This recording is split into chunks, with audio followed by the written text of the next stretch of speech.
Well, good morning, everyone. Good morning. Good morning.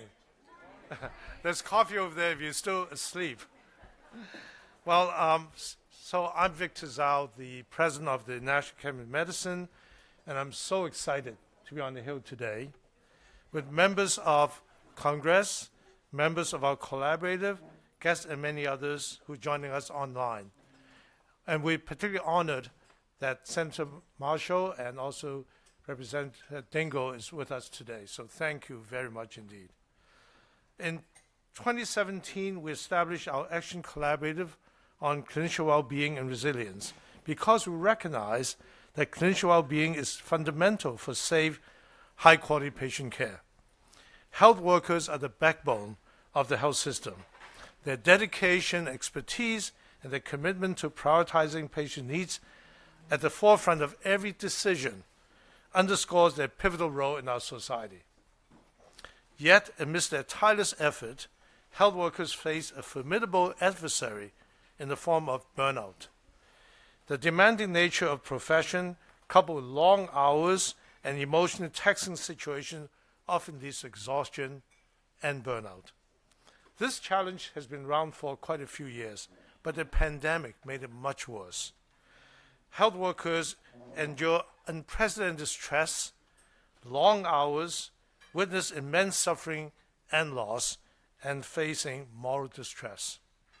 We know that many have left the profession, and we're now seeing a shortage of doctors and nurses. It's a big problem. These and other relevant challenges underscore the urgent need for systemic support and resources to address mental health and well-being of health workers. Addressing burnout is essential not only for the welfare of healthcare workers, but for the patient care, continuity and quality of care they provide to those in need. Today marks a significant week, a week dedicated to honoring all of you, those who contribute to the care of the patient, and of course the whole workforce.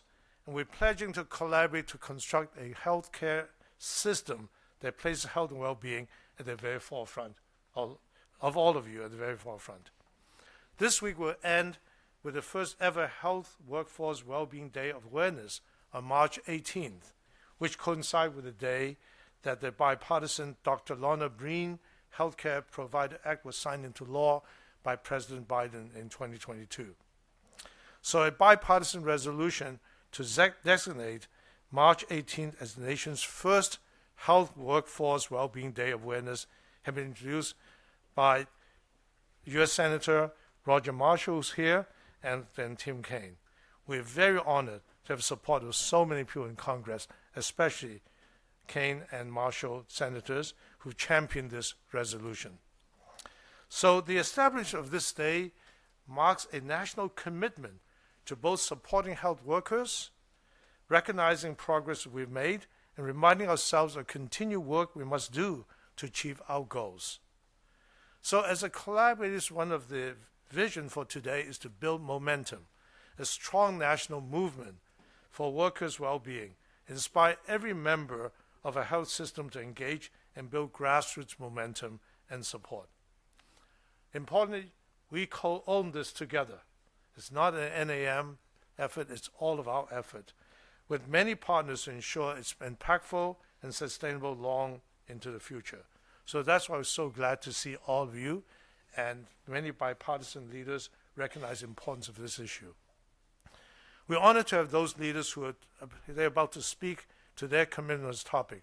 But let me show you the next slide, please. So since the founding of the collaborative, we've seen tremendous progress in the national movement. First of all, more than 200 organizations and now more have joined our network, creating a diverse community of stakeholders across health ecosystem, driving a national agenda. We marked an important milestone 2 years ago when we released our national plan to look at how to assure workforce well-being. We urge stakeholders to take coordinated and collective action. The plan, as you can see here, outlines recommendations for all actors across the healthcare system, not only hospitals, healthcare organization, clinics, but local and federal government, healthcare IT companies, insurers and payers, and professional society, and many more. We all have a role to play. As you can see in this slide, there are 7 priority areas that ranges from reducing the administrative burden to investing in measurement and assessment, addressing regulatory barriers, and effectively using technology, and many more. Next slide. Then, just last year, on the anniversary of the national plan's release, as we were working on this, we launched our Change Maker campaign. Our goal is for all hospitals, health systems, practices, academia, and others to make systems and culture changes to prioritize well-being. Organization individuals have joined us, affirming the commitment to institutionalizing clinician well-being as long-term value in their work. And of course, a subset of these organizations is going beyond this. They know the accelerator, who's now moving forward with measuring the goals, implementing changes, and supporting individuals. So I'm here to encourage more organizations to join us as part of this national movement, and we're here to mobilize everyone in the health sector. So join us using the link here on screen. Next slide. So I'm showing you now behind me on screen some 350 change makers who sign up for this campaign. And of course, our campaigns keep going forward with more people signing up to mitigate burnout and to create wellness. It's about creating positive change which impact health and well-being in the clinician's life as to improve their work environment. It's about building community. And so let's all harness our collective power to build a world where well-being is not just a goal, but shared reality for all health workers. We're counting on you to take the major changes needed to reverse and prevent this issue affecting the workforce. We want you to be a vital part of this movement. And of course, we hope that after today, we have a lot more people signing up to do this. The last slide. So I just want to thank my fellow co-chairs for leadership, Prem Cipriano from the International Council of Nurses, Derek Kirsch from WMC, Tom Naska at ACGME, and Vivek Murthy, the Surgeon General. I'd like to thank all our collaborative members for being founding members of this inaugural Workforce Wellbeing Day. And thank all of you for showing up for this important event, and truly grateful for you to bring this visibility to the public and particularly celebrate the work of our workers and support them in a big way. So in that context, we're so honored to have Senator Roger Marshall from Kansas and Congresswoman Debbie Dingell from Michigan. And they're both here, and of course, they're here because they're great supporters of what we do, and we truly appreciate all your effort. So if I may introduce Senator Marshall, who's a physician himself, an OBGYN, over 25 years on his own practice, and grew from a staff of 5 to over 300. As a senator from the state of Kansas, he serves as a member of the GOP Doctors Caucus and member to Senate Committee on Health, Education, Labor, and Pensions, the HELP Committee, we know it.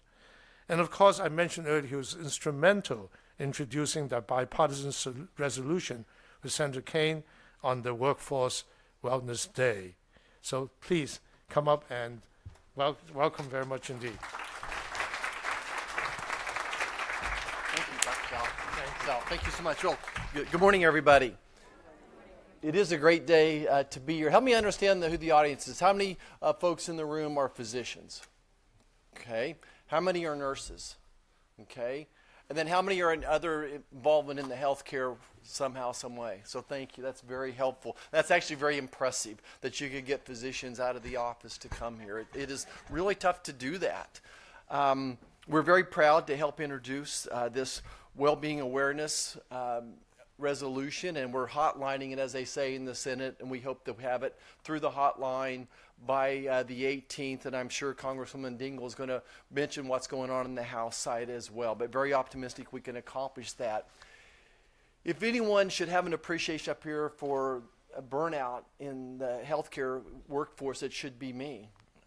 25 years practicing OBGYN by myself for the most part. I was on call every day, every other day for 25 years. My wife can attest that I did not sleep through the night for over 25 years.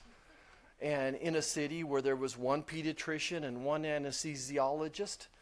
And despite that, our mental health was really pretty good. And so I tried to figure out what's different then to today. And I'm telling you, it's about control.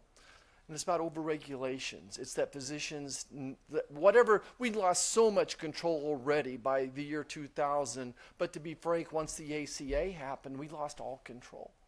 Meaningful use, I led our hospital and the physician practices in meaningful use 1 and 2. If we weren't the first hospital, we were one of the first ones. Physicians spend, for every hour they see patients, are spending 2 hours being data entry people. Nurses, the same thing. With the ACA, this is what I can tell you in my office. I had three office people before the ACA and had 5 after. I had to take 1 nurse out of seeing patients every day to just do data entry. In the hospital, we took a handful of our very best nurses and turned them into data entry people. And one of the reasons I led a group of physicians, 21 physicians, we built our own hospital from scratch, is we wanted 4-to-1 staffing. We wanted 4 patients to 1 nursing. Compared to most hospitals, it was 10-to-1. So we were taking a valuable resource off the floor. We still kept the 4-to-1, but it drove up the expenses, and maybe it keeps you from giving raises to the nurses, some of those types of things. Look, we've been fighting to help the back end of this. The surprise billing legislation we thought was going to be a winner, but once again, insurance companies have taken something good for doctors and turned it into something horrible. This administration did not write the rules the way we intended it to be here in Congress. We continue to try to figure out a way to get prior authorization across the finish line. The CBO score is scoring it. It's going to cost money. You know why the CBO scored this bill? The prior authorization is going to cost CMS money? I'm going to tell you. They said that the physicians would be seeing more patients, billing more, rather than doing medical records if we took away prior authorization. That's the way people think up here. It is so frustrating to me. Prior authorization, pharmacy, one of our frustrations, I'm going to back up. I had this saying when we built our hospital, we took over the rules of it in this 4-to-1. You heard of happy wife, happy life. I said happy nurse, happy patient, happy doctor. And to me, the hospital was all about making the nurses happy and surrounding them. They love their job. The nurses are the glue to healthcare, absolute glue to healthcare. They are. And once we started making nurses data entry people, they didn't like that. So to any extent, one of the things that Bernie Sanders and I have worked on up here, there's a nursing shortage for a reason, right? So is having more scholarships for nursing students, specifically in the community college level as well. So it goes way beyond just the physician. It's a support system around us that's frustrated. Pharmacists are frustrated. We're losing community pharmacists. So my patients have to talk to somebody what medicines they can get and not get, someone who's not in my hometown, versus I can still speed dial the community pharmacist in my hometown and say, hey, give me some advice here. What's a generic substitute for something, and is there anything you're worried about it? So we're losing that personal touch up here. I could go on and on about my frustration with this. Overregulation leads to consolidation of industry. And I'm telling you, as the insurance companies continue to consolidate and big hospital systems continue to consolidate, it's going to put more and more pressures on doctors and nurses to focus on data entry and reaching these unattainable bars as well. Venture capital, oh my gosh, it's going to just kill healthcare as we know it today. So, we're putting our fingers in the dike at the back end of this with the legislation. But until we put physicians and nurses back in control of healthcare, pharmacists back in control of healthcare, this mental pressure that we're all feeling is just going to keep exploding until we wake up one day and it's going to be Medicare for all, which is going to look like Medicaid for all, which is going to look like delay of care for patients, rationing of care. So we'll keep fighting. I'm honored to be here. Thank you so much. Thanks. You good? Much appreciated. Good. Thank you. Thank you very much for your strong support for the health workforce.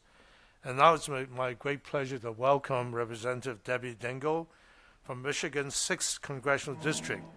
She is a long-term advocate for women's health, children's health, and biomedical research funding. Representative Dingell serves on this Health Subcommittee of the House Committee on Energy and Commerce and helped introduce that bipartisan, bicameral legislation to reauthorize Dr. Lorna Breen Healthcare Provider Protection Act. What a great honor to have you here, Representative. Please come up.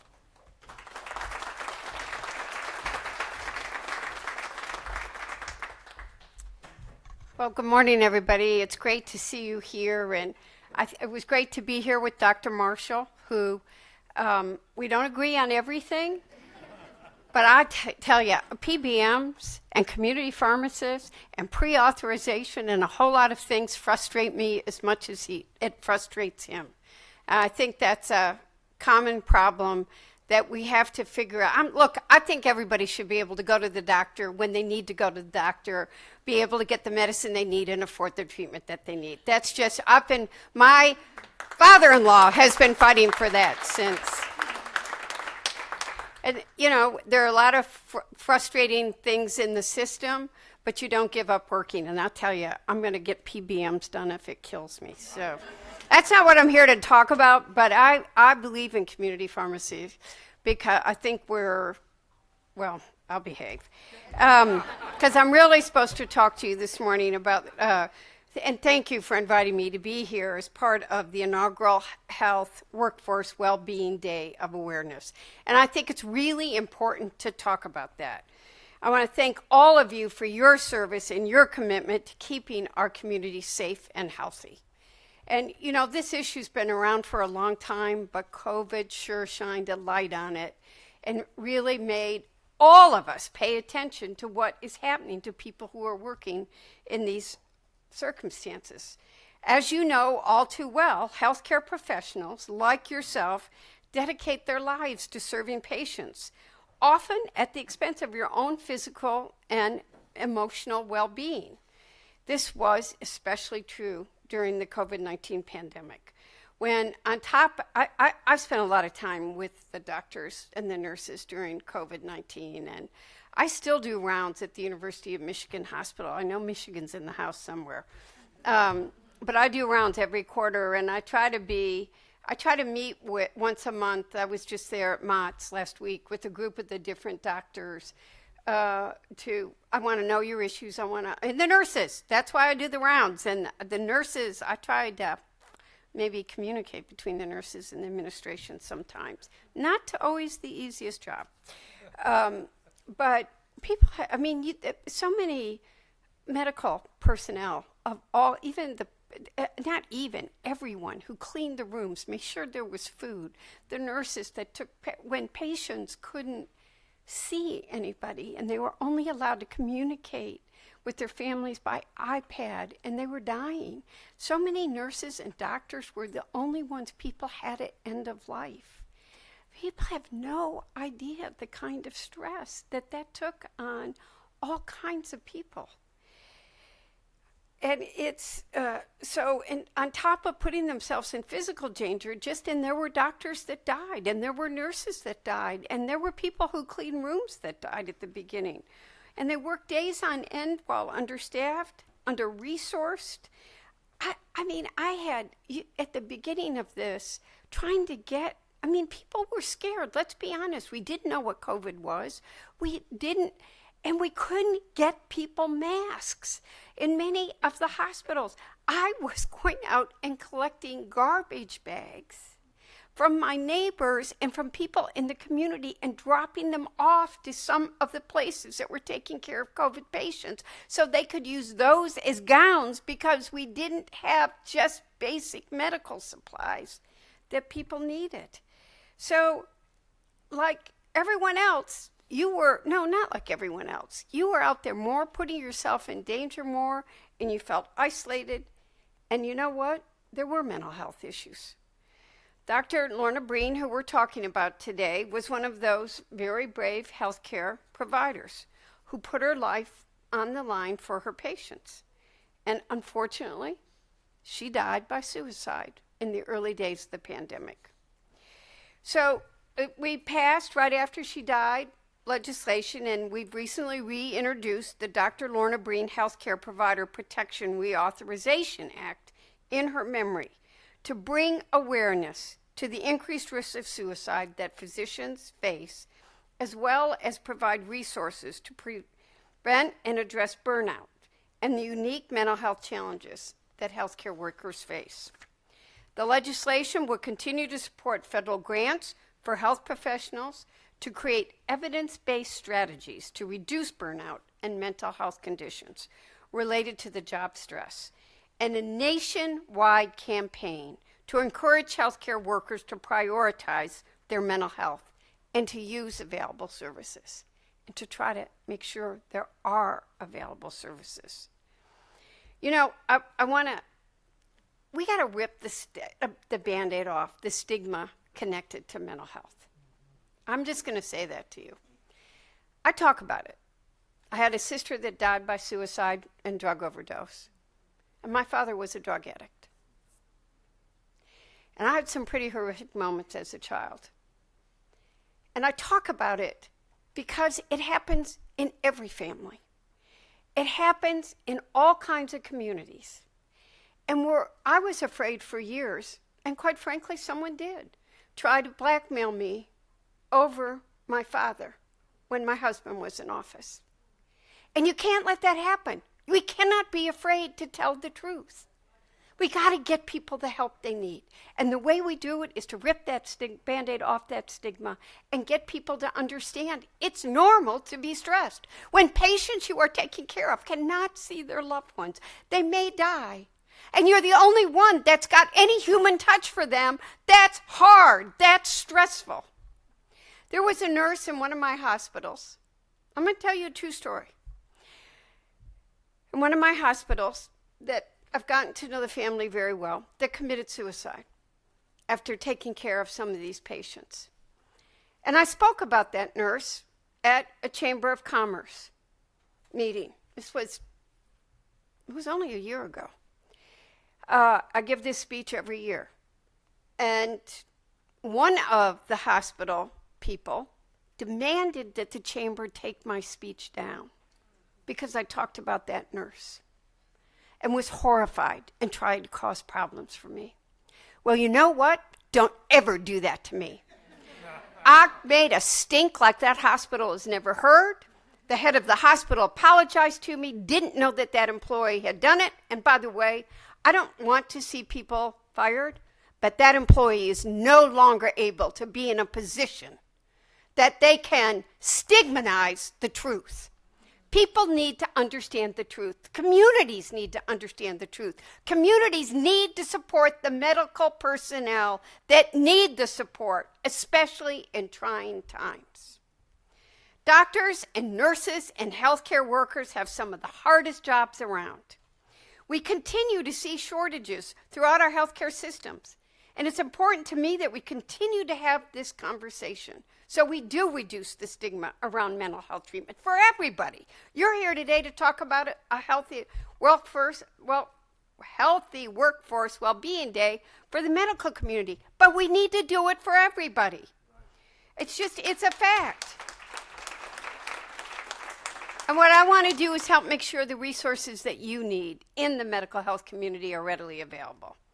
The same way that any doctor would encourage a patient to seek treatment for a physical illness or injury, we must do the work to make sure it's possible for everyone, including healthcare workers, to get the treatment that they need for mental health challenges. It's not a stigma. People get stressed. They get overworked. They get lonely. They just need someone to talk to. It's not a grounds for firing someone. It's not a grounds for wondering, oh, I wonder if they're going to be a good doctor. You know what? The good doctors, the good nurses are the ones that are emotionally involved and care. And if you're emotionally involved and care and compassionate and empathetic, I hope there are damn days that it's stressful for you and you have someone to talk to.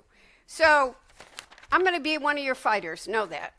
And tomorrow we're going to take up the Lorna Breen Act out of committee, and hopefully we're going to get it to the House floor this month and help us get it done. Thank you for doing this today.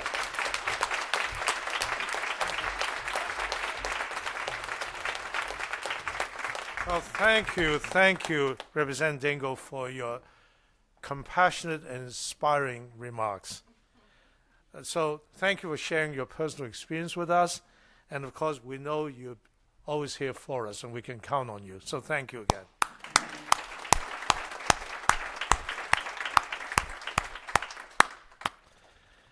Well, what an exciting day. We've been waiting for this day for a long time, right? This collaboration is going on for 7 years.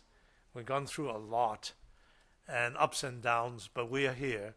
And today really marks a really, really important day. It's the first of a week of recognizing all of you, your great work, and providing the kind of support and resource that we all need to do your work. So thank you very much indeed. So we're very lucky in the next segment is to call to action. And we start with Vivek Murthy, who's our Surgeon General, who in fact is a co-chair of this collaborative. And of course, he is the top doctor in the United States, confirmed by Senate in 2021, and issued Surgeon General advisories on youth mental health crisis, social media's impact on youth mental health, epidemic of loneliness and isolation, and of course on burnout of the healthcare community. He also issued a Surgeon General's framework on mental health in workplace as the first ever Surgeon General to host a podcast, House Call with Dr. Murthy, where he invites guests and listeners to explore how we can all build more connected and meaningful lives. So he, as the Vice Admiral of the U.S. Public Health Service Commission Corp, oversees more than 6,000 dedicated public health officers serving the underserved and the vulnerable population. So now he is unfortunately not able to join us in person, but in fact he's joining us virtually. So Vivek, welcome, and over to you. Well, thank you so much, Victor. Thank you. I really appreciate that. And I'm sorry I'm not able to be there in the room in person, but I'm so glad to be able to join you virtually on what has become what is a special day, certainly, and one that will be for years going forward. You know, we didn't really have a annual Health Workforce Wellbeing Day when I was in medical school, but I remember from the earliest days in medical school starting to see the sort of early origins of burnout, if you will, among my classmates. It was really striking to me that on day one of medical school, you would have 100+ students who would come in full of idealism and excitement about what they could do to contribute to healing in other people's lives. But then literally within months, things would start to shift and change. And when they entered the hospital, cynicism would start to grow, disillusionment would start to grow, and they would start to burn out. It was one of the reasons why I started working on issues related to burnout as a medical student itself, not only because I saw what was happening to my peers, because I saw it in myself too. And I worried about what would happen, you know, as the years went on. The truth is, as all of you know here, that this is what happened to me. What I observed as a medical student were not unique to me. Certainly, burnout has been a profound challenge. And, you know, many of us know the statistics around this, that more than half of doctors and nurses are struggling with burnout. And certainly the pandemic made this a lot worse. But what's really important about these statistics is that we can't allow ourselves to get used to them, to become numb to the fact that so many are struggling while they're trying to care for other people. We can't just accept that this is the norm. And I say that because there are times in our history when it comes to public health issues that we've just come to accept bad numbers as the norm. We see this with gun violence. We see this with other issues. But we cannot allow that to happen here, because these numbers and the stories, the poignant stories that come with them, stories that we'll be hearing about later on today from Michael and Tessa and others, these stories remind us that there are real human beings that are impacted by burnout. There are friends, there are colleagues, there are people who've dedicated their lives to serving others and now are having a hard time actually doing that. And when that happens, that means that we all have a moral duty to stand up and to act. When I was going through my own training, the general approach, or I should say solution to burnout was what I would call the suck it up strategy, which meant just deal with it. But suck it up isn't a strategy and it's not effective. And that's why I'm so grateful, in particular, to the National Academies of Medicine and to Victor, especially for his leadership in putting this on the map and making this a priority for the National Academies. My co-chairs, Daryl and Tom and Pam, have all worked so incredibly hard to make this an issue that isn't just a priority for the Academy, that brings together people from across the health professions, across our country. And that's what helped birth the national plan, the Action Collaborative, that's created now this growing community of change makers and accelerators. And these are communities that we need to see grow, but they're ones that will help us make not just a policy change, but the cultural change that we really need in order to support nurses and doctors and other health workers across the country in doing the work that they do. From our own office, I had issued in 2022 a Surgeon General's advisory on health worker burnout as part of this broader work that we are all doing together to lift up the issue of burnout and to make it a priority. And the truth is that we know a lot of what we have to do. We know that we have to improve the quality of work by reducing administrative burdens. And prior authorizations are just one important example, of one of the barriers that we've got to address to reduce those administrative burdens. But there's other things we've got to do too. We have to think about how we use technology to streamline administrative work and improve patient care, not the opposite, which unfortunately often happens. We have to use telemedicine to increase access to care, figure out, especially with the advent of AI, artificial intelligence, we have to be involved and engaged in shaping the role that AI plays in healthcare. So it ultimately, again, supports us in doing the work that we do, but does not create additional administrative burdens or additional layers between clinicians and their patients. But in addition to that, we've got to provide more mental health support for our clinicians and health workers across the board. We also have to create a culture where people can use that mental health support. So often it happens that I encounter nurses and doctors and pharmacists and others around the country who say, I actually do have mental health coverage, but the culture is such that, if it's known that I'm getting mental health support and care, it might hurt me at work. That should be unacceptable in 2024. In a set of professions that seek to heal and help, we should not prevent the people who are doing that healing and helping from getting help themselves, and that includes mental health care. We also know that in our work, increasingly, loneliness and isolation has become a real challenge, especially after training, when people don't have the communities of support that they may have had in their early days. And so we've got to figure out, how do we build stronger community within healthcare? How do we reach out and support one another so that people don't feel as alone in struggling against many of the barriers that we've talked about? And very importantly, we've got to give more health workers more seats at the table in our healthcare delivery systems, in our public health systems, in our policy-making bodies at large, because their voices matter and should play an important role when it comes to shaping our health systems and the policies, like in our public health apparatus. Doing this work might seem like, it's just one more thing that we've got to take on in addition to all the other crises that we're dealing with. But there's something unique about addressing health worker burnout. I think of this really as a moral calling, and one that requires moral courage for us to act. When we see people who are helping others and they're struggling, I believe that as a country, we have a moral duty to stand up and help them, to clear the barriers and roads for them to be able to provide care to those who are suffering, to be able to be at the bedside and to reassure those who are going through difficult times. And right now, for too many people all across our country, that help is not there. That support is not available. And that's something that we can change. This broader movement that we are building, and it is a movement, to ultimately care for those who are caring for all of us. This is a movement that requires all of us. This is not just something that gets taken care of in Congress or in a body like the National Academies. This is something, as Victor and the rest of my co-chairs have said, that requires each of us to look in the mirror and ask ourselves, what can we do to help address burnout in America? If you're an organization, then joining this broader movement, becoming a change maker, an accelerator, joining our Action Collaborative is one way to do that, but it's not the only way. We certainly need those who are involved in research to study and to track burnout among clinicians, but also to evaluate the interventions that are being put in place to understand what works and what doesn't work. If you're involved in running a small group or a small program, in your community, making well-being a priority for the health workers on your team is essential. If you're an individual, just reaching out and supporting fellow health workers is absolutely vital. We so often underestimate the power of simply picking up the phone and checking on someone, or stopping by at the end of a day when we notice someone has had a hard time in the office or on rounds, just to see how they're doing and if we can help them out. That support matters. It's the glue that often holds us together. And it's an example of how one person can make a difference when it comes to addressing burnout.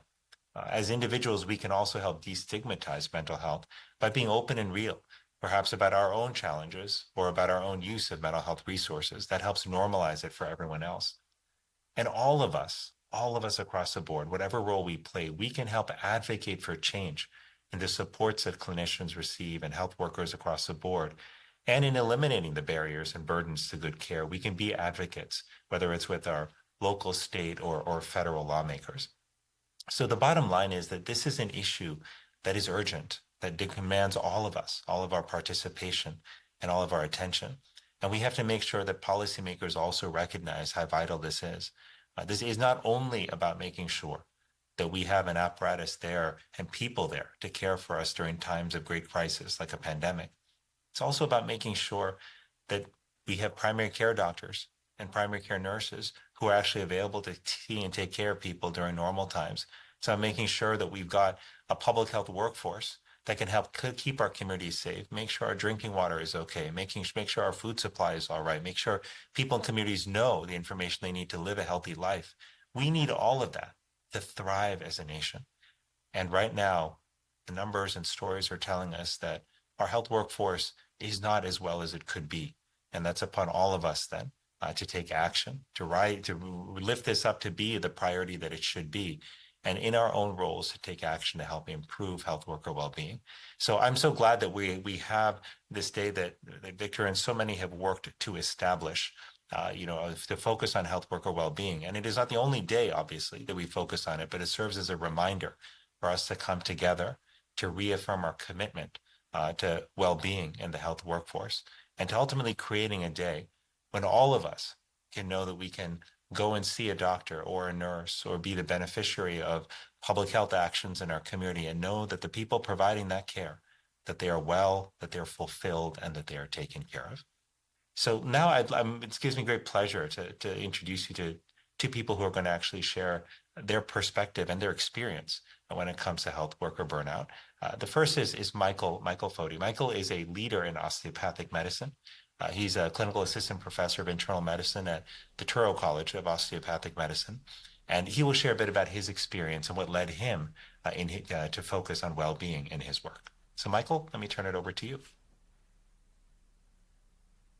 Thank you so much, Dr. Murthy, for that introduction and everything that everyone's spoken about today. I really appreciate it, and for having me here.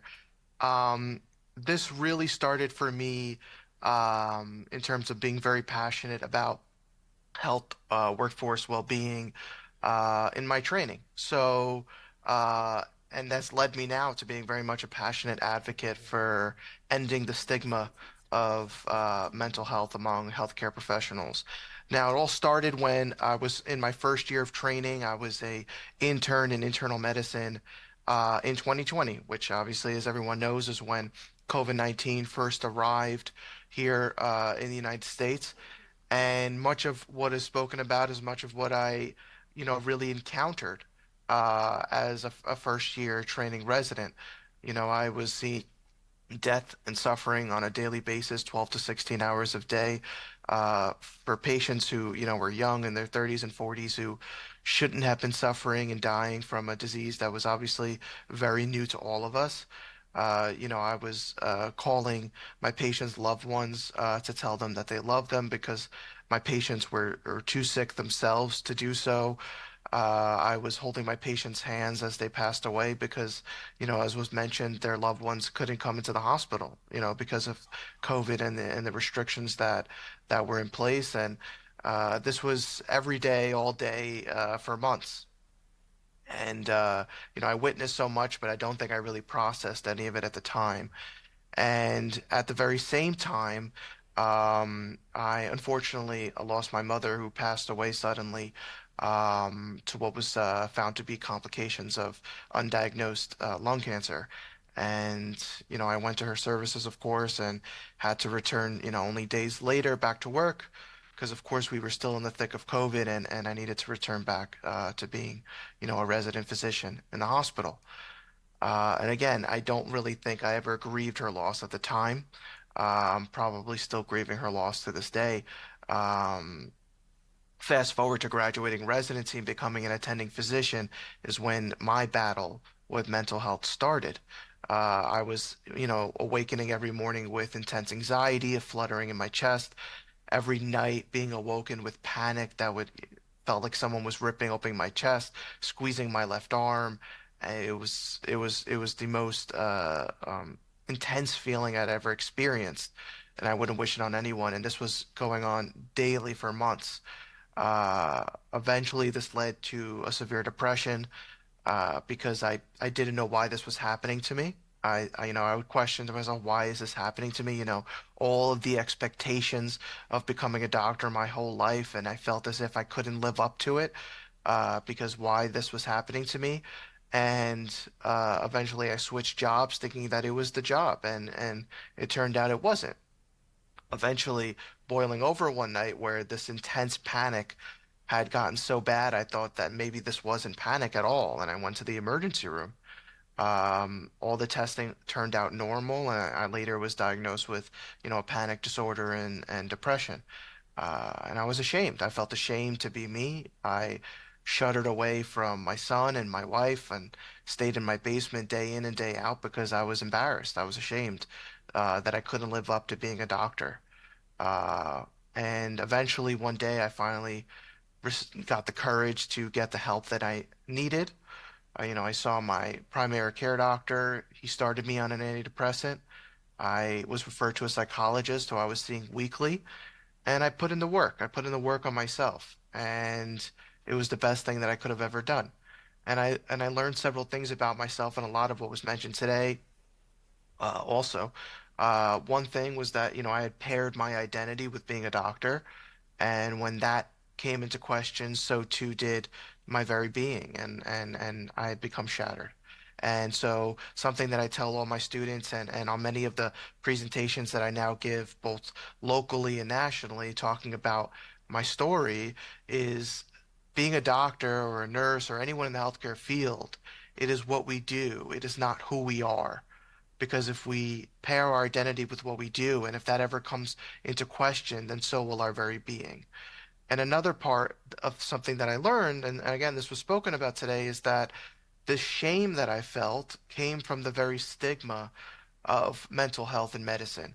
That I was seeing this anxiety and panic as a weakness, and that with it came shame. But as was mentioned, it is no weakness at all to develop mental health disorders, even in this field, right? We are, as doctors and nurses, as anyone in the healthcare field, very much as human as anyone else.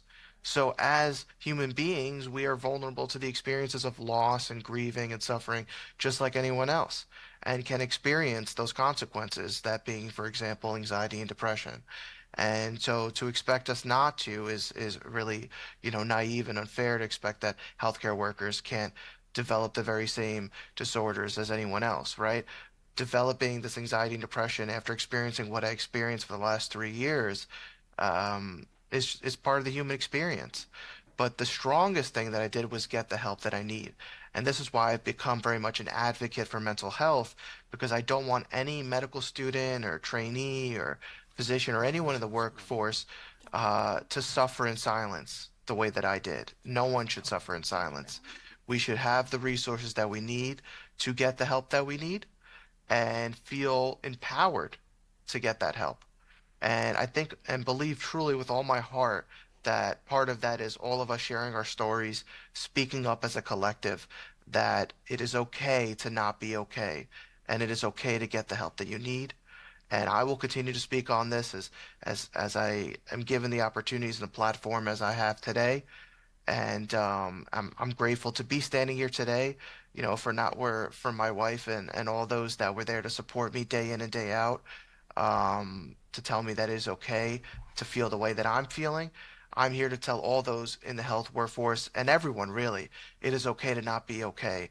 Get the help that you need. It is the strongest thing you will ever do, the best thing you will ever do for yourself, because we cannot be healers if we don't first heal ourselves. So thank you so much for this platform, and I'm grateful for this day, for this week, and for everyone here today. Thank you so much. Thank you. Thank you.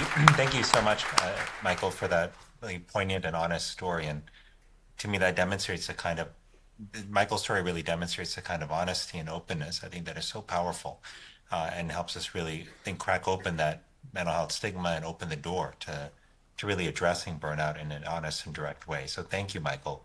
I'd now like to introduce Tessa Tudor, who's currently in a master's in nursing program. And Tessa will share what inspired her to pursue a nursing career, as well as her experience with burnout. Tessa? I can stay here. Okay, if everyone can hear me okay. Yes. Thank you guys so much for having me. I'm so honored to be included in this event today. This is definitely the first time I've done anything like this, so bear with me.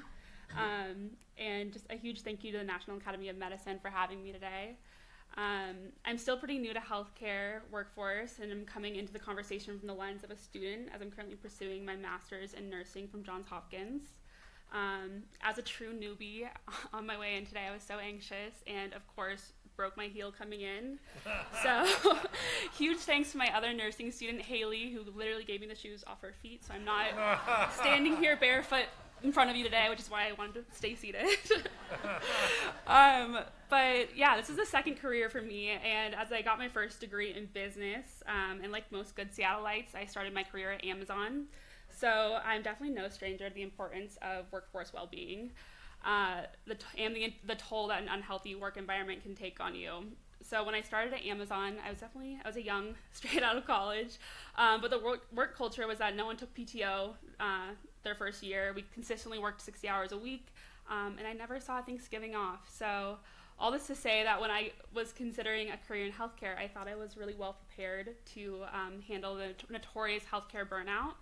I thought I knew exactly what I was getting myself into, but as I'm sure you all already know, healthcare is such a different beast, and I don't think that anyone can really prepare themselves for not to be impacted by it.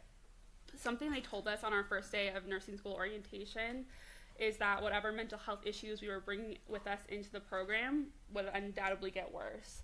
I don't think that this was meant to scare us, but as a genuine warning to seek the support we needed early on to ensure these problems didn't snowball. And of course, when people started seeking that help, there wasn't enough resources for all of us. So I think that just really emphasizes the importance of increasing our resources, even at a school like Johns Hopkins, where we're all paying a ton of money to have those resources.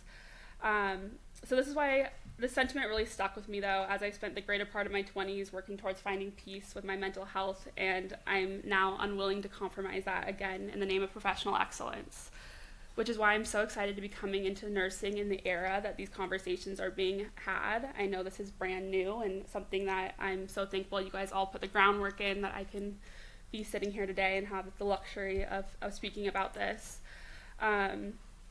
I'm really hopeful for a future where the well-being of our workforce is not just a priority, but a fundamental cornerstone of our healthcare system. And when we prioritize the well-being of our health workforce, we create that ripple that extends far beyond the walls of our hospitals and clinics, as I'm sure you guys already know. And as we all know, as healthcare professionals, when we're supported, valued, and empowered, we can work so much better and provide high-quality, compassionate care to our deserving patients. I think that was one of the biggest things that surprised me. I guess not necessarily surprised me, but I had to come to terms with when actually starting to work at the hospital. The nursing burnout that was so clear, and giving them, the nurses, the understanding of that they're human as well, and that they can't come into every day giving that full 100 when they don't have the support to get them there. So as a nursing student, when you're super excited to show up that one day a week for clinical and have this experience, you're just adding kind of an additional workload on their plate. So finding that middle ground there is really important. And while I do believe it's really important to see change from the top down on this issue and for emphasis of workforce well-being to trickle down from management, I think students can also play a role in building the future. So I'm committed to playing my part in advancing the well-being of our health workforce by facilitating these conversations with my fellow students and the future workforce. I think we can go beyond that initial orientation warning to build and strengthen our tools to succeed and manage the demands of the healthcare workforce. I think, as everyone kind of spoke about already today, the emphasis needs to be on destigmatizing mental health, and that starts by having these conversations, especially in school where it's supposed to be a safe space. By having these conversations early on and instilling the importance of commitment to fostering a culture of support, empathy, and resilience, we will hopefully see an influx of healthcare workers that feel empowered to join in this cultural shift and set appropriate boundaries. I'm so excited to see the trickle-down effect from the amazing initiatives being spoken about today, and I'm deeply honored to be on this journey alongside each of you. So thank you so much. Thank you. Great job. Thank you. Well, thank you very much. First, thank Vivek for always inspiring. And of course, Michael and Tessa for sharing their personal stories. You know, it takes a lot of courage to do that. And in fact, back in our early days, we actually launched an effort called Breaking the Culture of Silence.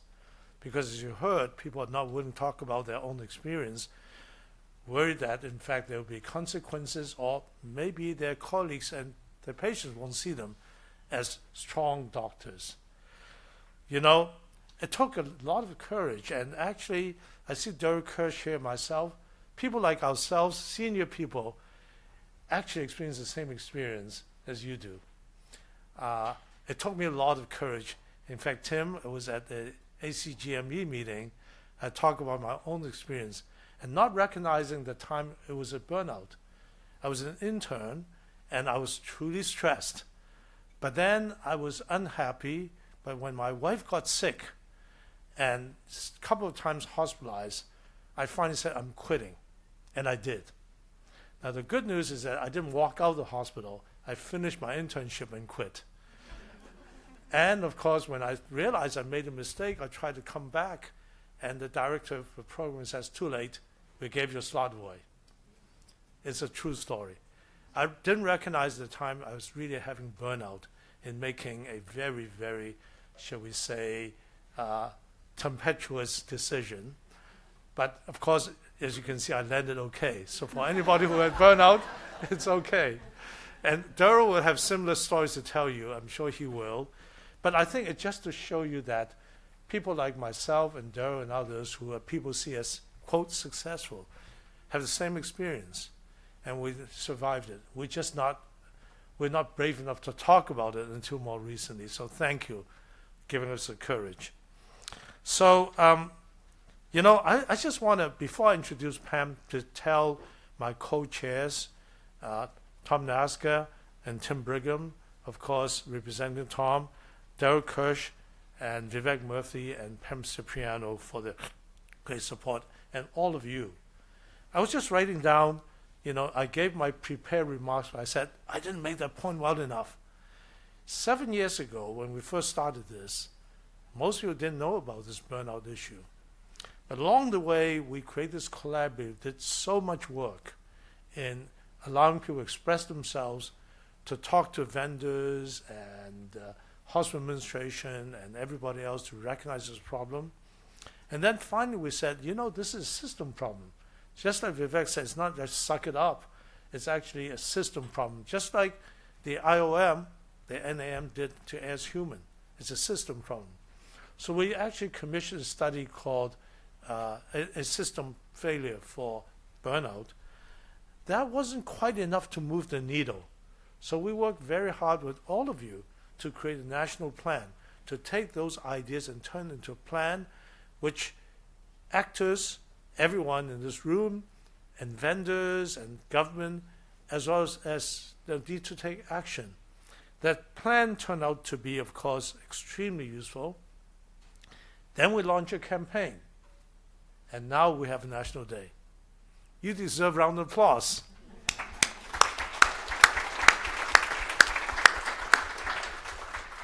So yes, I think we're here to celebrate.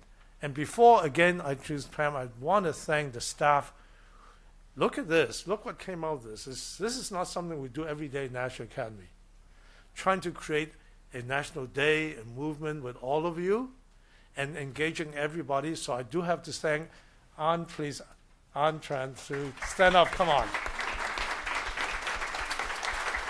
And her team, Sammy Phillips here, Farida somewhere, there she is. I'm so grateful because, believe me, it's not second nature for us to do things like this, but we know it needs to be done, and that's why we're doing it with all of you. So with that, I'll turn over to Pam Cipriano, who's co-chair of our collaborative, to lead the next session, Making Health Workforce Well-Being a National Priority. Now, Pam has over 40 years' experience as a globally recognized nurse leader, strategist, educator, and advocate. Long-time advocate to improving work condition nursing, achieving better and safer services. She's the 29th president of International Council of Nurses. She's previously served as dean and Sadie Health Cabinet Professor at University of Virginia School of Nursing, and was a two-time president of the American Nurses Association, 2014 to 2018. Pam, thank you so much for your leadership. And come on up here.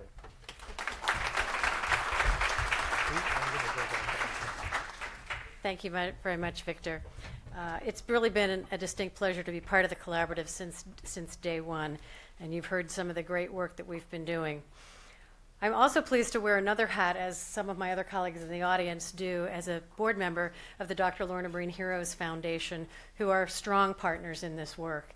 Some of the leaders could not be with us today, but you keep hearing the name of Dr. Lorna Breen, which unfortunately with her tragic death, though, has been able to help shine a spotlight on what we need to do. Now, I'm going to start by asking you a question. Have you heard the saying, health is wealth? Anybody heard that? Okay, I see a few heads nodding. Great.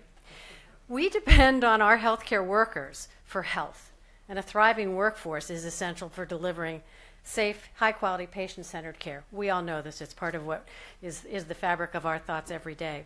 But that workforce also contributes to health security of our countries, as well as thriving economies. But for some time, we've really known that health workers have had diminished meaning in work as they've been faced with overwhelming job demands and few supports in the workplace to help address those challenges. We've heard a few of them this morning already. The rate of reported burnout has soared from an unacceptable baseline of 50% or more in most professions to upward of 75%. So how can we expect our caregivers to perform at their best when they're experiencing exhaustion from the overwhelming demands of care and empathy? We've all been witness to the devastating effects of the pandemic, which put on full display the horrors of the sustained stress and erosion of the social fabric that shook the public's trust in all of us and diminished their respect for healthcare workers. The result? Extreme stress injury and glaring unequal distribution of burdens on certain groups of health workers, most notably workers of color, and even more so, women workers of color. When we ask why should we continue to work on well-being as a national priority and why now, the answer obviously to us is that it's quite simple. We have to move from a health system where many workers are operating in survival mode to one that ensures a strong and thriving workforce and fosters professional well-being. So that means accelerating our progress on improving our work and education environments and preventing burnout, moral distress, moral injury, and compassion fatigue. The negative consequences of burnout affect health workers, patients, our health system, communities, and societies at large. No one is left untouched. We worry about the direct effect of workers that erode their physical and mental health, as well as interpersonal relationships. And again, you've heard personal stories already today. We also see the ongoing workforce shortages that contribute to delays in care and reduced quality, as well as worsening health disparities. The collective action that we've called for in the National Academy's National Plan for Health Workforce Well-Being aims to establish well-being as a given for the healthcare workforce. The plan includes a future where the culture of silence is no more, and seeking mental health care is without stigma or any negative consequences. Now, we are gaining ground, implementing more systems-based organizational strategies to prevent burnout and promote well-being. And I would remind all of us, burnout is not inevitable. It is, in fact, preventable. We're on a journey now from despair to optimism. We know what needs to be done, and we're creating the collective will to take action. We want to continue to engage all who share responsibility for a thriving health system in a commitment to make change. From our patients and communities to all health workers, from governments, regulators, educators, employers, and health workers, and the greater health ecosystem, we want to continue to engage everyone who shares responsibility for a thriving health system to be part of this journey and create collective impact. We're seeing beacons of hope and success and will not be deterred from our quest to ensure well-being is institutionalized as a priority and long-term value. We refuse to go back to the way things were prior to the pandemic, and they were not great then. So we definitely do not want to go back to the way things were. We had already recognized the toll of burnout. And even though we all realize that this is a time of great challenges to all of us and our leaders, not only in health, but in government and the industries that support our health system. But this is a time of both and. We must address the issues and pressures on our system and support the workforce. So even as we recognize these issues, whether they're infectious diseases like COVID, staffing shortages, rising costs, violence against healthcare workers, racism, gun violence, impact of climate change, we must first support those who have devoted their lives to caring for others. The quality of life of those we serve and for those who provide care is at risk. When we value our health workers and show that we care about them, we're investing in patient safety. When we value our health workers, we're doing our best to restore joy and meaning in work. When we value our health workers, we can reduce turnover and rebuild the workforce numbers. We all know stress injury is real, and many on our front lines continue to feel the heavy weight of work environments that do not support, value, or care for them. That needs to end now. Today, we celebrate the momentum and progress being made to implement the National Action Plan. We also focus on the work yet to be done, as well as express gratitude to the individuals and teams who are demonstrating they can make a difference and are beating the odds for increasing joy and well-being of their workforce so that patients receive the best possible care and their workforce is thriving. They're helping their teams regain autonomy and control by using systematic improvement methods to tackle complex issues so that work has more meaning and purpose. Today's event is one that will continue to be a catalyst for action and more powerful forward momentum. Establishing the Health Workforce Well-Being Day of Awareness allows all of us to come together in recognition of our shared priority and commitment to those who care for all of us.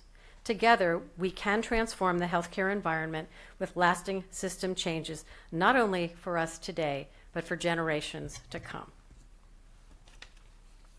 I would now like to introduce to you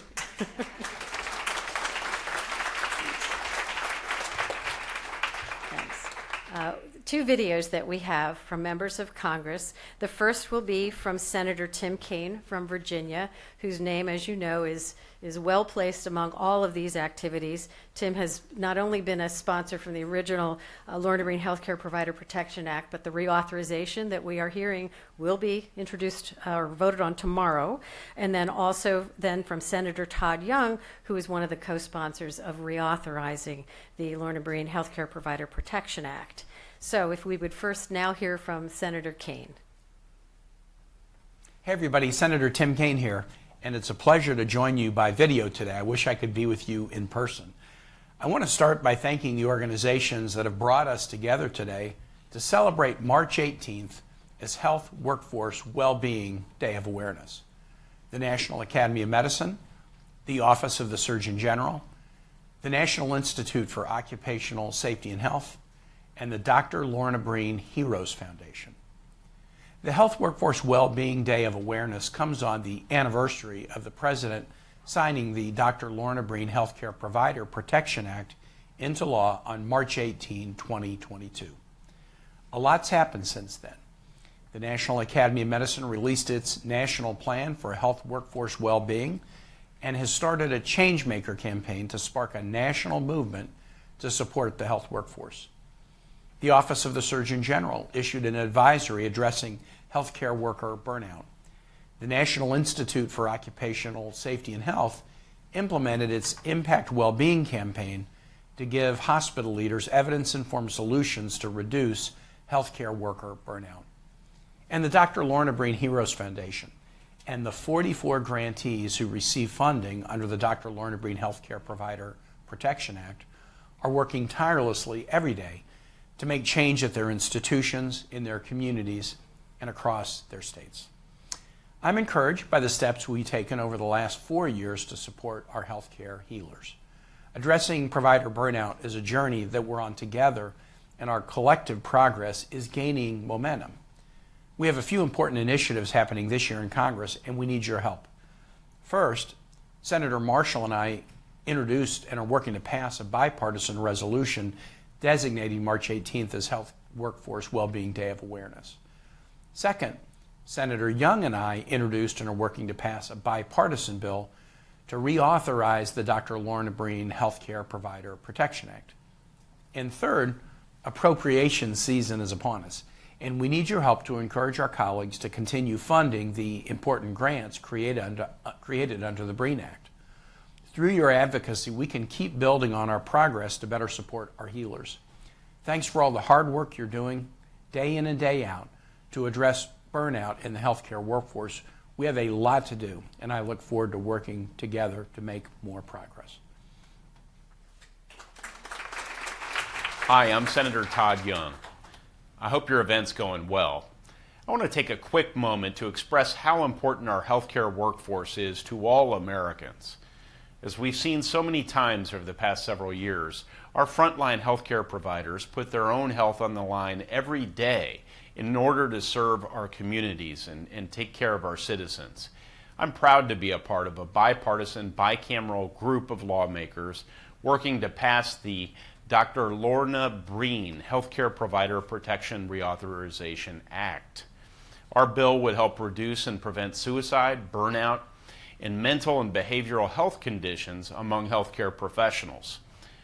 We need to eliminate stigmas surrounding mental health and do more to support nurses, physicians, and other healthcare professionals in our communities. Thank you for all you're doing to enhance the delivery of safe, quality care, and I look forward to working with you all to reauthorize these important programs in order to provide needed support for years to come.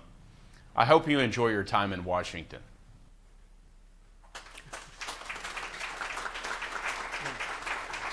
We're really fortunate to be able to enjoy the support of these champions, and as you also heard from Representative Dingell, who's also one of the co-sponsors, I mean, we've been able to send the message loud and clear that health worker well-being is not a partisan issue. It is one for support by everyone. So we're very grateful. Next on our agenda is the session Pioneers of Early Progress and Mobilizing Collective Action. And now if I could have our panel come up front, you will hear from Tim Brigham, Anna Legreed-Dopp, and John Howard.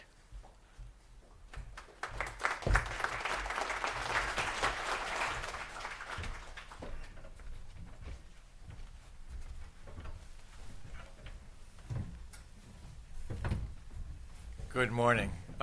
We are all aware here at the panel that we are one of the last groups here between you and a reception, and more importantly, if you're of a certain age that I am, you and the women's room and the men's room. So we will be try to be as impactful as we can be, but as short as we can be. My name is Tim Brigham. I am the Chief of Staff and Chief of Education at the ACGME. I'm representing one of the co-chairs, Dr. Thomas Naska. I am a poor man's Dr. Naska, but we will tell you a little bit about, frame the interventions that we're going to be talking about. I will tell you a little bit about one thing that the ACGME is collaborating with some other organizations on, and then we will have our Anna and Dr. Dopp and Dr. Howard will give their presentation. We are all here for a certain reason. We're all here because we've heard some really very, very moving stories, tales, pleas about the condition of our clinician workforce. I was stopped by one of our participants and said, "Are you going to quote Dante in this meeting?" And I will. I will. If you remember your college English course, the first line of Dante's Divine Paradise, Divine Comedy, do you remember what it was? Midway through the journey of my life, I find myself in a wood, dark and deep, for the true way is wholly lost. Midway through the journey of my life, I find myself in a wood, dark and deep, for the true way is wholly lost. We are in an era, and we have been in an era, that was amplified by the pandemic, where we are now realizing that our nurses and our doctors and our pharmacists and our social workers and our occupational therapists and many, many, many, many others are lost in pits of despair, depression, burnout. And that how can we expect a lost physician, a lost nurse, a despairing social worker, a depressed occupational therapist, an anxiety-ridden pharmacist to take care of people? There are about 1 million physicians in the United States, 3 to 5 million nurses, only 300,000 pharmacists. Those are the ones that I just checked a few seconds ago. They all have a mission. Every organization in here has a mission. And the mission isn't obvious. We all have different pieces of those missions, but the core, the heart of the mission that everyone has, and I'll give you ours. We are an accrediting organization. We accredit the residency training programs of all physicians in the United States. But that's not our mission to be the best accreditor. We certainly want to do that. Our mission is to serve the health needs of the individual patient and to serve the health needs of the public health through education and accreditation. Those missions are a little bit different, but the center state remains all the way down this line, all the way through all the tables in this room, etc. Our mission isn't just to serve the 1 million physicians, the 3 million nurses, the 300,000 pharmacists. Our real mission is to serve 339 million Americans. And think about it, it's a scared patient who's sitting at the bedside with a nurse looking down. It's a hopeful family that's just waiting for news of what's going to happen to somebody that they love. It's a grieving and underserved community in our rural or urban areas that need the help of what we're about to do. That's our mission here. So as we talk about what we're going to do, and I'm going to do mine, I promise you I'd be short, and now here I'm being long, and Victor Zhao is looking at me like, could you please get this going? Our mission is to do that, is to serve the public through the initiatives that we have. And I have been here, and I think everyone on the panel has been here since the beginning. We have started what's known as an action collaborative. It's not a collaborative. It's not a research collaborative. It's an action collaborative. We've worked really hard over the last 7 years under the leadership. You must applaud Dr. Zhao, please, for under the leadership of Dr. Zhao, who revealed to you something that he doesn't reveal to everybody just a few seconds ago.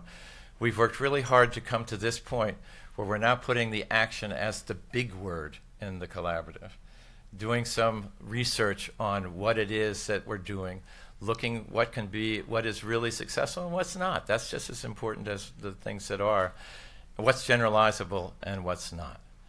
So one of the things that we're doing at the ACGME is we're collaborating with 13 organizations, other accreditors outside of the physician world and inside the physician world on accreditation standards that might be harmonized that will affect the well-being of all learners in the healthcare and healthcare delivery in the United States. I say collaborative, we are not leading the effort. We are convening it at our place, but the leaders are nurses and pharmacists and occupational therapists and physicians and social workers and advanced practice providers and physician associates. We're taking those things, 13 organizations as a whole. We've had 3 meetings together. We are going to be trying in May to develop principles for harmonized standards so that we will have the standards that say, here's how you take care of yourself. That's one piece of this. But as you've heard, the biggest piece of this is, can we create clinical ecosystems where the learners feel cared for, where the learners feel like they matter, where the learners are allowed to bring their authentic selves, which means they're allowed to bring their authentic humanity into the clinical ecosystem. Because one of the things that we really, really want to do is we want to, in all of our accrediting organizations and all of our programs and all of our learning environments, we want to promote skills and we want to promote, the latest in technology, etc. But we also want them to bring themselves. The most important and potent medicine in the arsenal of a nurse, of a physician, of a pharmacist, of an occupational therapist is themselves. And what we want is to create people who are altruistic, who will go above and beyond to care, people who are empathetic, who will actually understand what it means to walk in the shoes of somebody else. We saw that just this morning, right? Who was it that gave up their shoes? Are they here? Right there, right back here, right back here. And then to care in a compassionate way. And the breakdown of the word compassion is 2 Latin words, right? One is with, com, and the second is passion. How do we create environments where altruism is fostered? How do we create environments where empathy is felt? How do we create environments where compassion is the word and passion, meaning to suffer, is not the word? That's what we want to do with our requirements as best as we possibly can.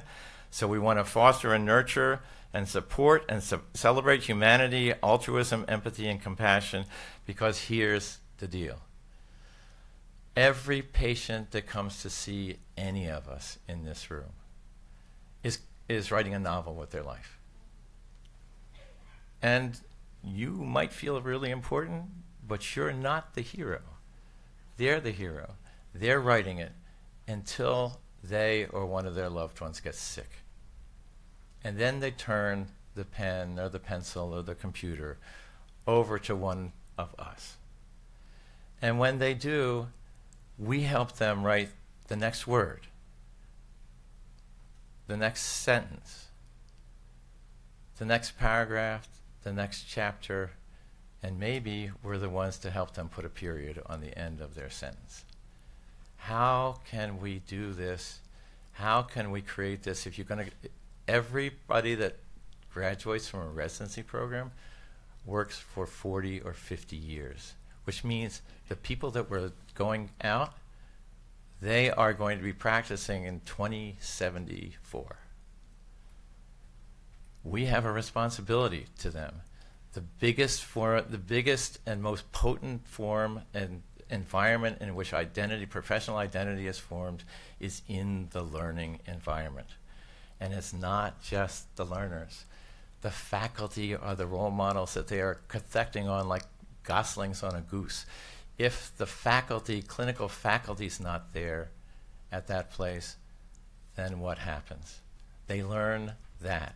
So it's not just we want to create ecosystems of care where everybody thrives, the learner, the faculty, and then we want institutions to know that this is what we expect, and that it's the same for nurses as it is for doctors, as it is for social workers, so they can dedicate their resources in the same way to the same place.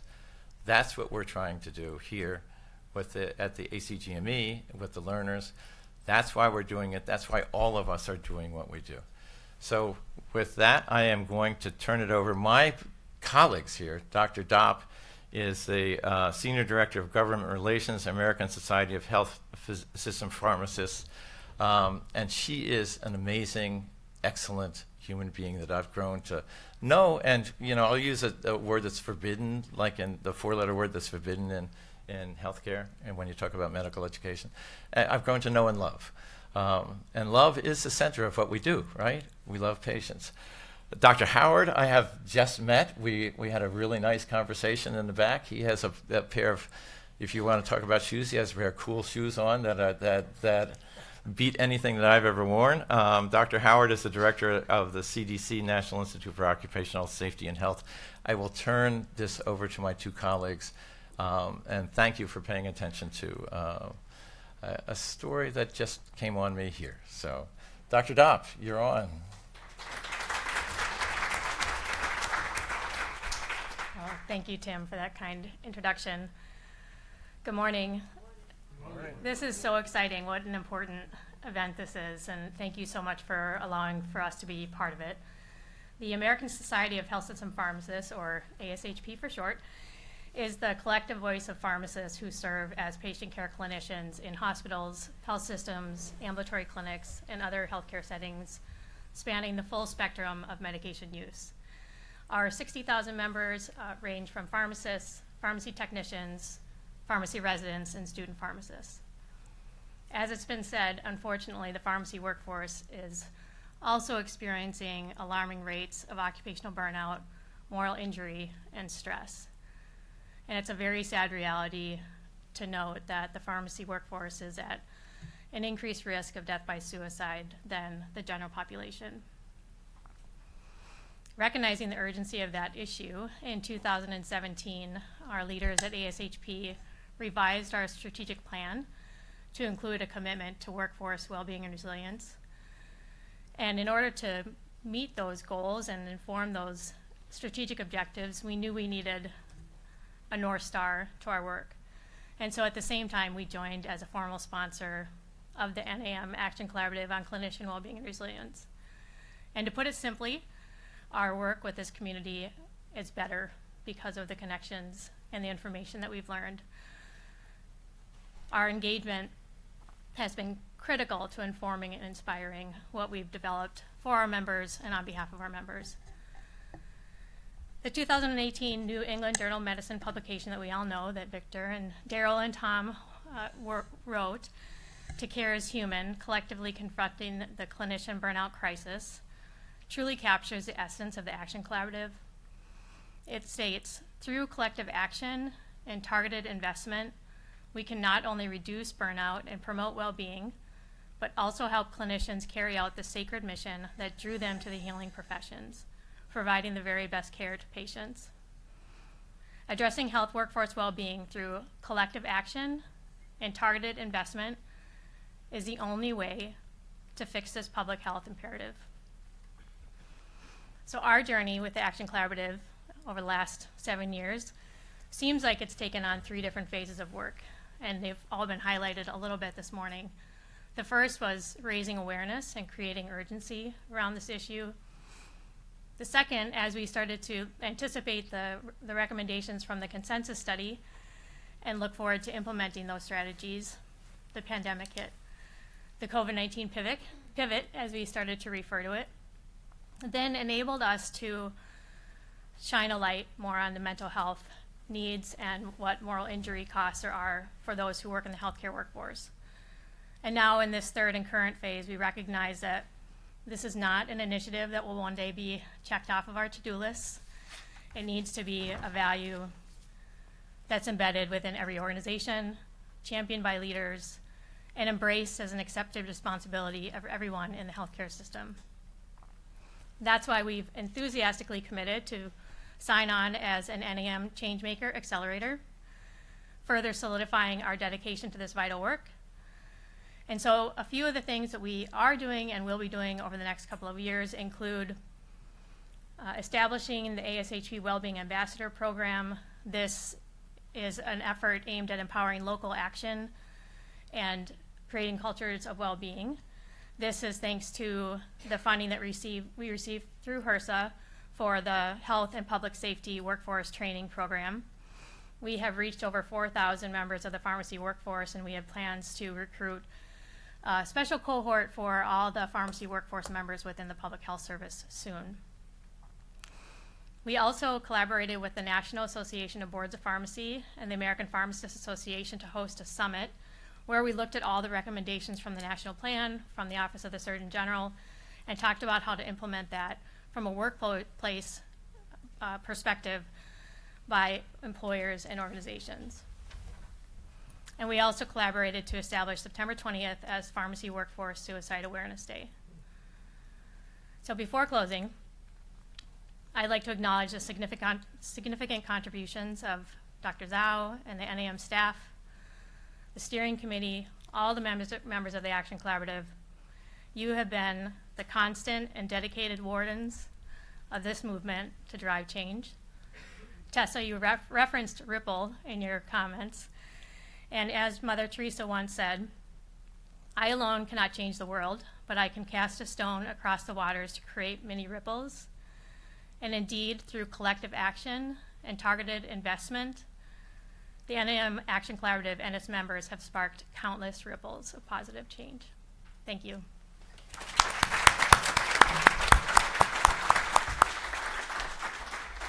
Dr. Howard. Thank you. On behalf of Mandy Cohen, the CDC Director, and Javier Becerra, the HHS Secretary, thank you very much for inviting the National Institute for Occupational Safety and Health to participate. On March 18th, 2022, the Dr. Lorna Breen Healthcare Provider Protection Act was signed into law by President Biden. This is a landmark piece of legislation because it represents the first of its kind federal support for healthcare worker well-being. And since then, as we've heard today, we've seen significant advances both in the public and the private sectors in healthcare worker well-being. Congratulations to everybody in this room. CDC and NIOSH are honored to be a part of this effort through our Impact Wellbeing campaign. We launched this campaign last October. It was the first federal campaign to assist hospital leaders in addressing the organizational issues that stand in the way of ensuring healthcare worker well-being. The campaign was informed by insights from the very people that it intends to help, hospital leaders and healthcare workers. The campaign's recommendations were sourced from organizations like the National Academy's Action Collaborative on Clinician Wellbeing and Resilience, the Office of the U.S. Surgeon General, and the Dr. Lorna Breen Heroes Foundation.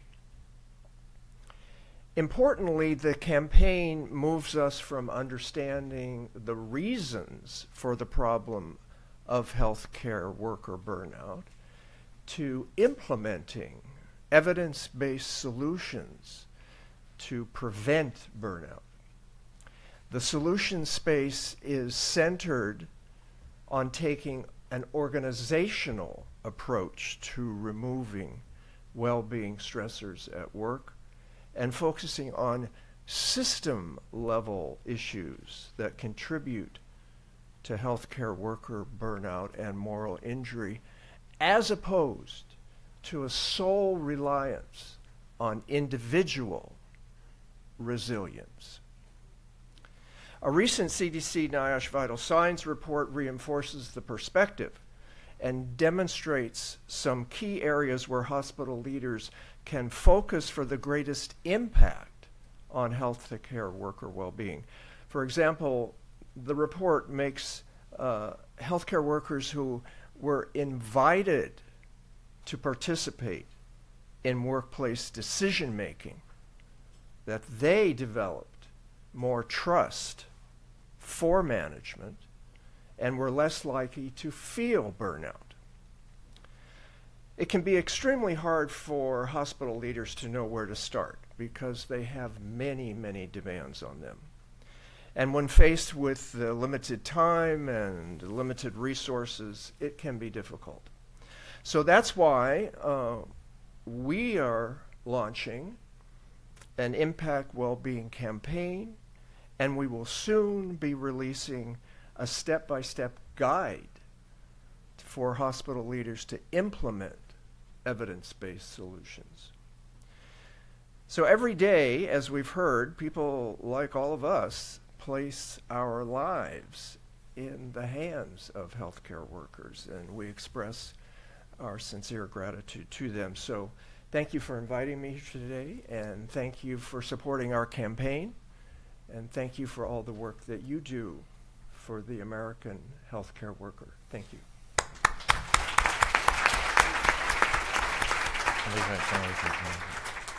So you've heard, one of the things that we all have sort of agreed on is that well-being is not really a problem to be solved. It's a value to be woven into everything that we do, and every day that we do it, in every way that we do it. So those of you who are watching this and not part of the Action Collaborative and the Change Accelerators, we ask you, join us. Join us to go on this journey, to walk together towards evidence-based approaches, to changing systems and not just individuals, to taking unique individuals and putting them in place when they can do the most that they can do for the patients and the people and the population that we serve. So thank you very much. And again, let's give a round of applause to both Dr. Dopp and Dr. Howard, please. I know.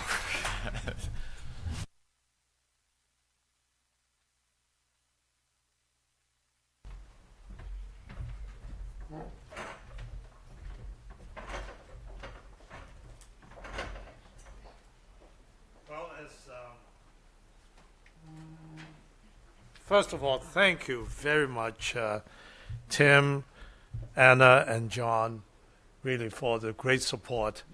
I think you make it very clearly that health workers is about all of us, not just doctors or nurses, but pharmacists, dentists, and all of us. So thank you very much indeed. So now we have a chance to hear from Don Berwick, whom, as you know, is icon in the area of health and medicine. Don actually inspired us about this campaign because back then, over 20 years ago, when we realized about patient safety and quality, Don started a 100,000 Lives campaign. And then subsequently, of course, now we know that patient safety quality is part of our DNA. We hope this will also become part of the DNA of our entire system. And Don's effort inspired us to create this campaign. So Don, over to you. Thanks so much, Victor.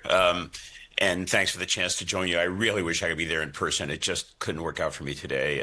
But being able to join you all day this way is a privilege and a pleasure. A shout out to you, Victor, for your leadership. So much wouldn't be happening without your courage and your conviction and your personal presence. I'm very grateful to you. And the same for you, Pam and Vivek and Tom and Daryl. Amazing leadership for a very exciting project. And I have to do a shout out to Ann and her staff. We are really blessed. And let me, while I'm trying to give some kudos to Michael and Tessa for your honesty and your modeling the kind of openness and honesty that has to be the basis for progress here. I want to begin my brief remarks by delegating the time, yielding the time to the future. So please join me by watching this video from Rahini Kuselyaseva, who happens to be the president of the American Medical Student Association right now. Could we run the video, please?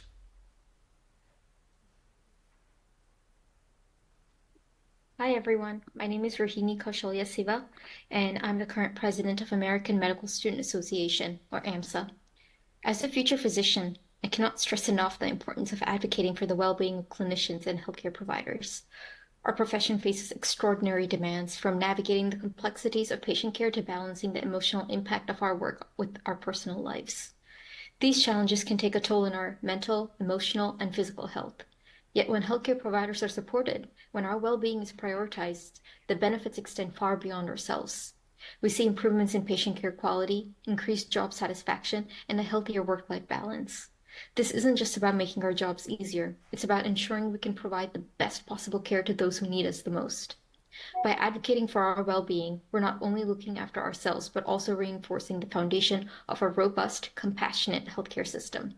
As I step into this profession, my commitment is not just to the patients I will serve, but also to the well-being of my fellow healthcare providers.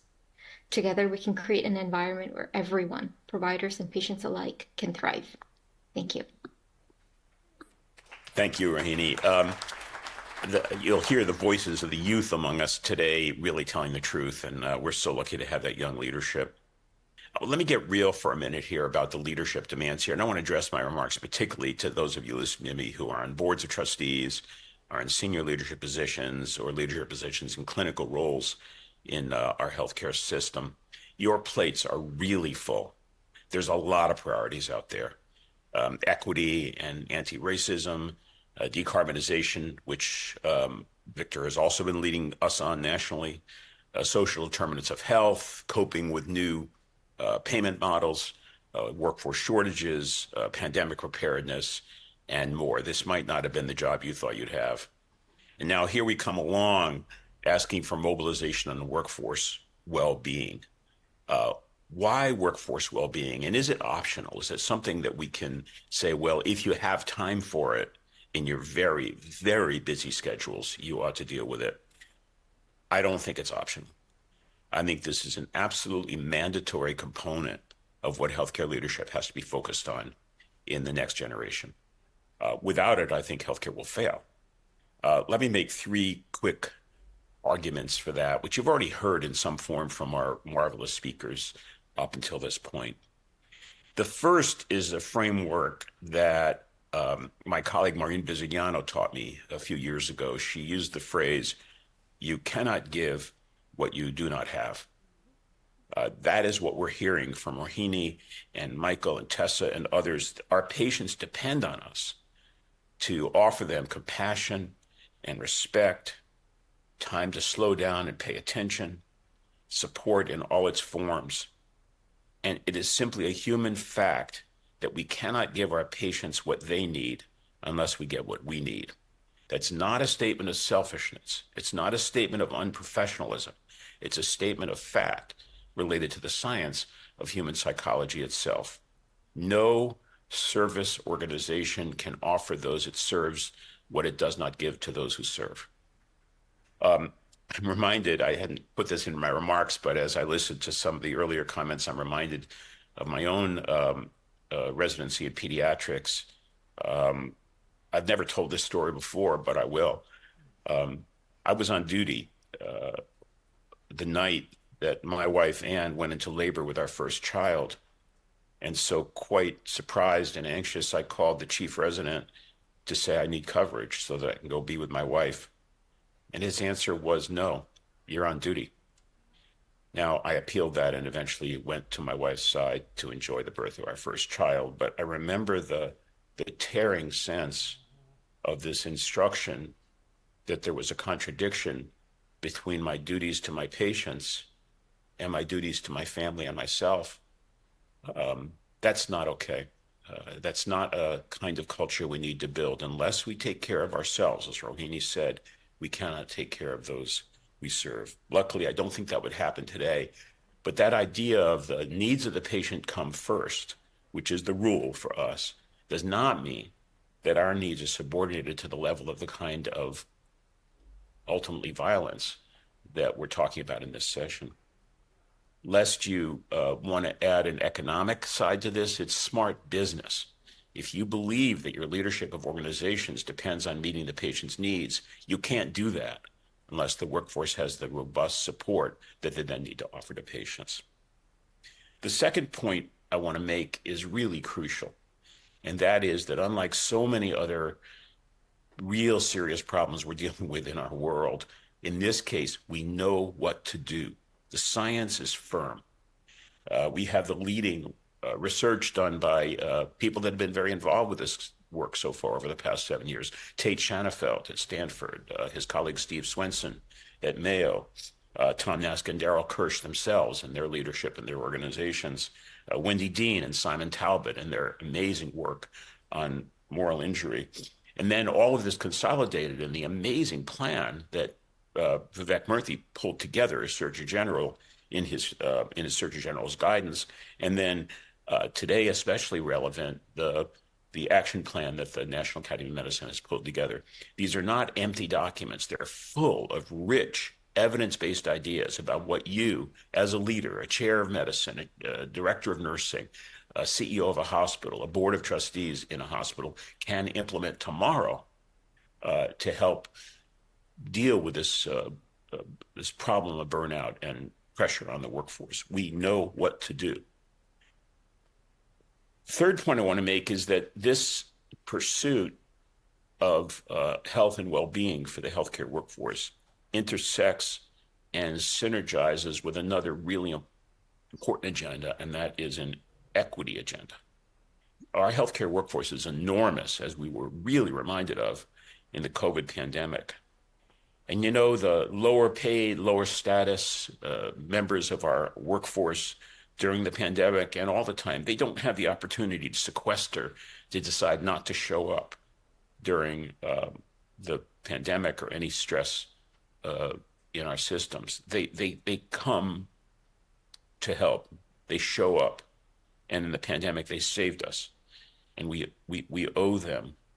Another personal comment, my wife, Ann, had the unwelcome experience of open heart surgery in the midst of the pandemic. And I watched a symphony of effort. I am so grateful, as she is, to the techniques of the surgeons and the intensive care people and the nurses. But you know, as we watched that workforce mobilize to get her through this challenge to her life and limb, everyone mattered. And it was the compassion of the work of the housekeepers and the people that cleaned the room and the practical nurses who showed up at the bedside, learned her name, talked with her every day about her children and grandchildren. They added so much, and they could not give what they did not have. There were people who must have had the experience with support that allowed them to give Ann and me the support we need. Now it's time to stop the talk and move to action. And again, addressing to leaders, I think the challenge that's being brought to you by the work of the academies is simple. It's be real. This is a time to take the lessons we have from science, the knowledge we have, the workbooks and the playbooks and the frameworks, and move them to the center of your organization in implementation. That means you would establish within the organization goals and targets for implementation of processes that we know work, measurements of success, accountabilities within the hierarchy of your organization. Boards of trustees need to hold executives accountable for progress in this domain, just as they would for quality of care or, frankly, for financial performance. Given the work that Victor and his colleagues have done, you have the opportunity, the enormous opportunity, to do this together, to create a learning system at a national level as we make progress against the problems of burnout and the goals of worker well-being. Most importantly, let's be transparent about it. It's impressive and delightful that we're hearing bipartisan, bicameral commitment from our legislature. We need the same kind of all-in commitment and an agreement to share our lessons learned as we go forward. Victor and his colleagues have set in place a system that allows you to do that. So, talk is good, action is better. And so let's take seriously what the Academy is bringing forward and asking for commitment to progress in this crucial goal for the well-being of the patients and the workforce in healthcare in America. Thank you so much, Victor and colleagues, and I look forward to the rest of the day with you.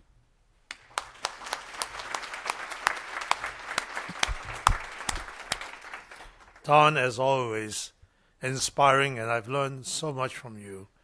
Certainly, I can remember the days when I was in Boston, and you already started a movement in patient safety. And in fact, you came to a retreat at Partners Healthcare, right at Cape Cod, where you told us all about this, the way it is. And some of us had a little difficulty kind of getting it, but obviously see where we are today. So I think he's asking for a commitment from all of you, which I know you already have, but from leadership.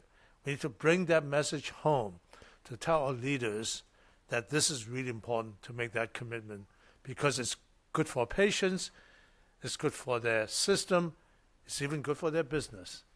So, Don reminded me of, I was telling you my story earlier, but there's one piece I left out, but he triggered me to tell you about this. When I got really upset when my wife was hospitalized twice, actually 4 times, and I was on call that night and the ICU, and my resident told me, you can't leave the ICU. So you're quite right. I think we're much better off today than we were before, but, I think you got to take care of yourself as well as take care of your patients. So with that, I would say that it's my great honor to ask Daryl Kirsch to close the meeting. I told you this collaboration started 7 years ago. So 7.5 years ago, it was Daryl Kirsch and Tom Nasker who came to me. I was then the new president of the NAM and said, this issue of burnout? I said, yeah, I've heard about it. He says, you got to do something about this. I said, well, you guys are the leaders in this area. He said, no, we need a neutral organization that doesn't sound like self-serving for the doctors and nurses, but someone who can mobilize, everybody, trust it. And I tell you, that was the best decision I've made to work with them. Daryl.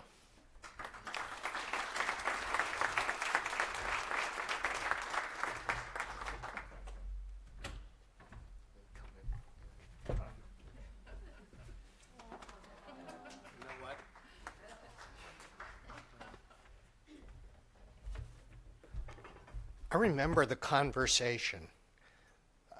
Victor and I were at another NAM meeting in the building down on Independence, right? Yeah, Constitution. And I twisted his arm during a break because his plate was very full, but to his credit, he said, we can do this. I think the Academy should take the lead. And you all know how it's progressed since then. I spent 13 years initially when I was at NIH in DC, and then another 13 when I came back to head the AMC. And like all of you, one way or another, I was part of the alphabet soup. So I was here for the AAMC. We've heard from NIOSH, we've heard from NAM. Many of us are here at the top of the hill because we're part of that alphabet soup. But we're also, I would bet, each of us is also here for a personal reason. You have some kind of personal story that drives you.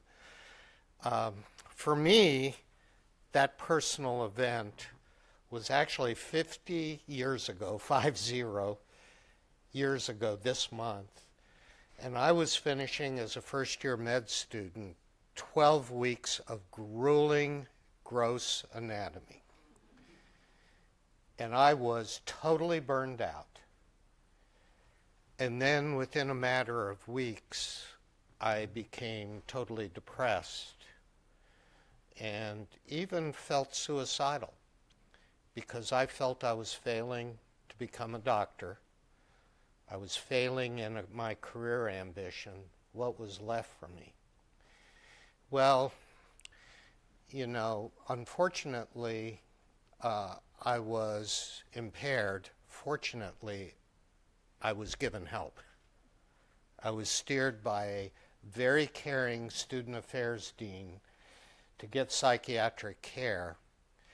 But because of what Representative Dingell mentioned, stigma, that cloud that hangs over us all if we do struggle with a mental health issue, I kept the treatment I received very private, never talked about it. I was a medical school dean at 2 medical schools, and I didn't tell the students, if you're hurting, we want you to get help. You know, I was caught up in this culture of, we give help, we don't need help, which was the most corrosive culture you could imagine, you could create. And that culture came crashing down on us during COVID. We lost Dr. Breen. We lost many providers, sadly to suicide, but many just left the profession. They felt they couldn't do it anymore. Now we're sitting here today, closing out our morning session, and we have identified all the corrosive elements in our system that wherever we sit in the alphabet soup, you're in here somewhere. And you can do something. And that something you can do is beautifully outlined in this other book. Is this perfect product placement? 2 NAM documents. The causes are outlined, the cure is outlined. It just requires the collective will of all of us, all of the people in that building, the people in that building down Pennsylvania Avenue. We can do this. Thank you so much for taking your morning out to be here today. Whatever your anniversary is, whether it's 50 years ago or 5 weeks ago, you know why you're here. Become a committed part of this effort. Redouble our efforts to get where we need to get. You're welcome to stay for lunch. You're more than welcome to continue the networking and the conversations that I heard starting before the formal session this morning. And if you can, the public meeting continues this afternoon when we're going to be talking about something that Don Berwick just mentioned, the intersection of diversity, inclusion, and equity with what we're doing here. So thank you. Please enjoy the conversations, enjoy the lunch. We appreciate so much your being here. Have a good day.